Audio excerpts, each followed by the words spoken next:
Hello, in this PowerPoint we'll be going over Northouse chapters 1 through 6. And before I jump in, I will just say I've used this text for several courses now, and a lot of the feedback I get is that it is a little dry and sometimes repetitive, so not the most exciting thing to read. But I will say it does provide a really good foundation for leadership concepts, leadership theory.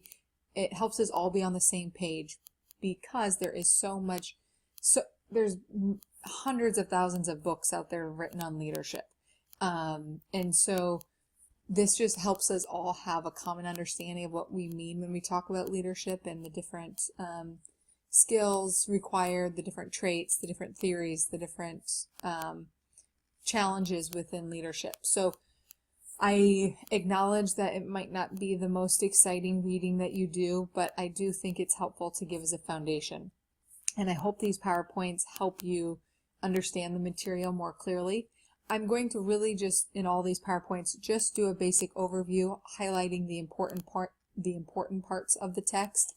It's important that you're reading it on your own, but I know listening to an hour lecture is not really fun. So I'm going to keep these short and really just try to pull out the most important concepts from each chapter. So first, Northouse in chapter 1 starts us off with the different leadership theories. And he talks about how there, like I mentioned, are hundreds of different definitions of leadership, and our definition of leadership has really evolved over time. And across time, there's been 6 common leadership theories that have emerged. First, our understanding of leadership was really that leadership was a trait. It was a special gift or something that was inherited, and only a select few people were considered leaders. And this was a very prominent theory for a long time, but people started to realize, one, that leaves a lot of people out. If I don't have this special gift, if I am not one of the chosen leaders, then I don't have any role to play in the realm of leadership. And people realized, no, actually leadership is not just an inherited trait, something that you're born with, but rather it's an ability or a skill that can be learned and practiced over time. So the next 2 leadership theories are pretty similar. One is leadership as an ability or leadership as a skill. And this, people realize that individuals have or many individuals have the capacity to lead, and the skills, the leadership skills, can be acquired. And that continued on with the theory that leadership is a skill. And this, when we talk about leadership as a skill, was really, they talk about just like any other skill, it needs to be practiced and it can be improved over time. And we improve by practicing and by getting feedback from others. So asking people, how am I doing as a leader? What can I be doing better? That is how we develop stronger leadership skills. The next theory was leadership as a behavior, and that looks at not just what skills or traits leaders have, but what do they actually do? How do they act, and what are their behaviors? And this theory really evaluates leaders by their behaviors, not just, oh, I was born with a special trait, but what are you actually doing to help your followers or help your organization? Then there's this idea of leadership as a relationship. This is a newer theory, and it's the idea that the relationship between leaders and followers is really the most important part about leadership. If you don't have followers, you can't be a leader. So that leader, they start looking at leadership as really dependent upon that relationship. They talk about it as being situational. And many of you may relate to this. In some situations, you may consider yourself a leader. You may be in the workplace. You've been there a long time. You've developed a lot of experience. The other people there see you as a leader. You have built that expertise. But maybe in another setting, you aren't a leader. And so that really, this idea of leadership as a relationship comes into play, looking at the interaction between leaders and followers and different situations in which leaders emerge. And then lastly is leadership as an influence process. And this is the definition we will use throughout this, it's the definition Northouse uses throughout the book, and it's the definition we'll use throughout the course. And it's this idea that a leader is someone who influences a group of people to achieve a common goal. So it doesn't matter if you were born with it. It's not just about behaviors or relationships, although those things are important. It's really about how well or how does a leader impact a group of individuals to achieve a common goal. And so hopefully that resonates with you, or that makes sense to you as a definition of leadership, because that's how we'll kind of think about it as we go through the course. So then Northouse in chapter 2 talks about the different leadership traits, and he talks about how there's been a lot of research, lots and lots of research done on leadership, because people are trying to figure out who is a leader, how do you become a good leader, what does it look like to be a leader.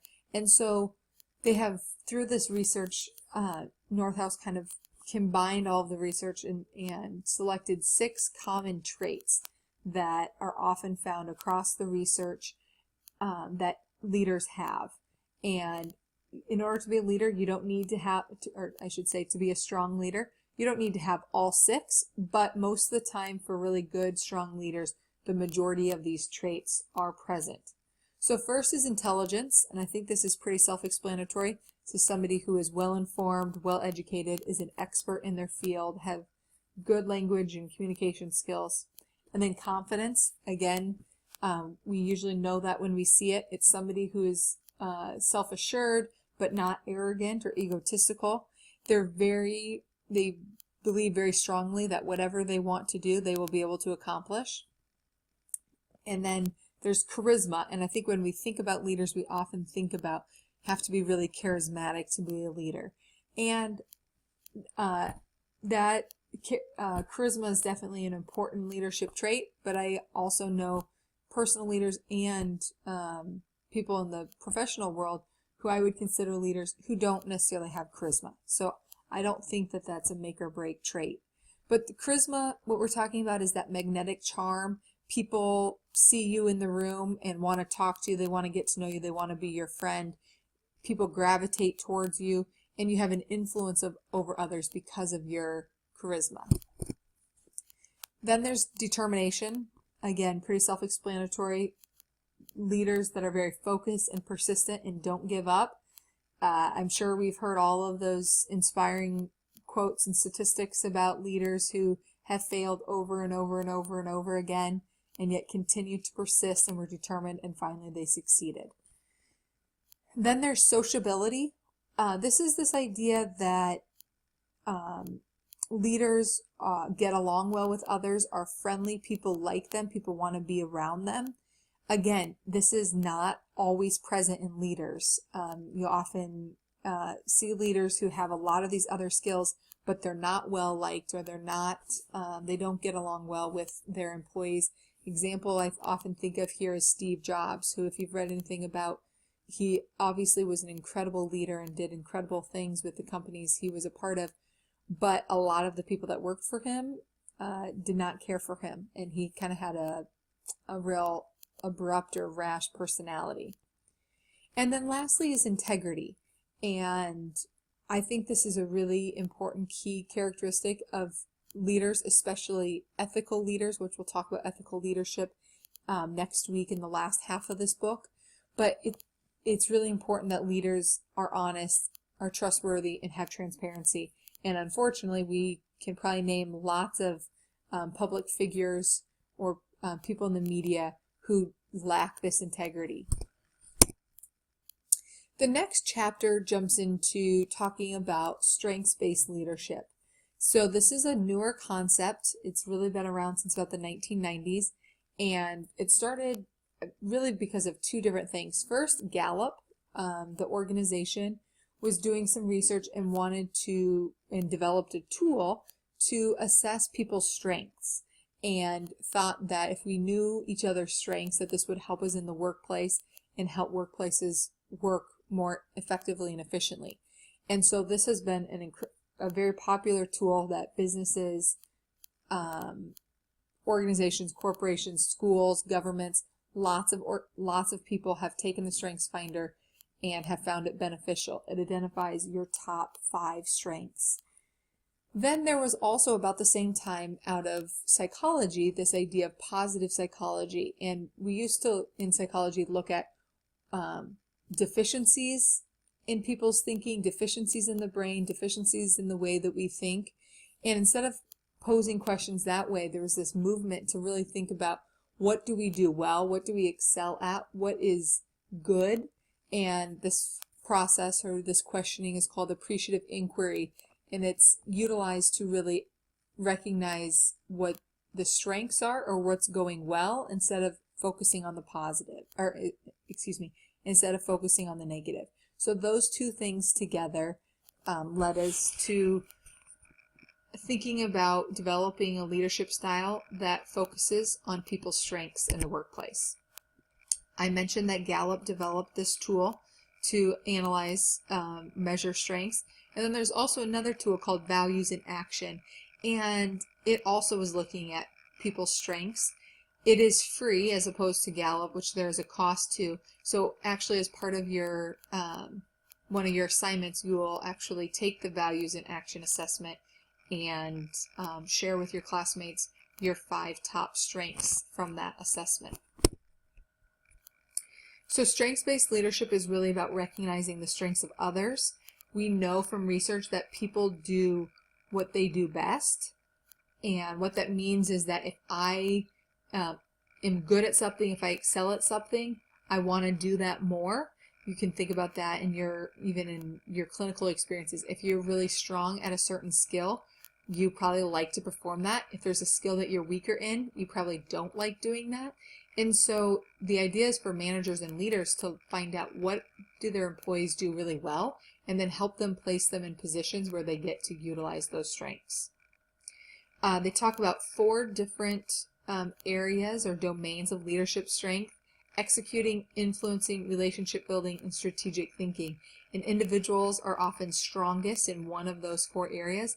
And so when you, as leaders, when you're developing teams, it makes sense to have one person from each of those strengths to be part of your teams. When developing this positive strength-based environment, we want to focus on 4 areas: the climate. How do people feel when they come to work? What is the climate like? What are the relationships like? Do people get along? Is there a lot of conflict? Is there open communication? Do people feel comfortable communicating? And then, do people find meaning in their work? When you focus on these things, there's less turnover and more productivity at work. In chapter 4, Northouse starts talking about 2 different leadership theories, X and Y.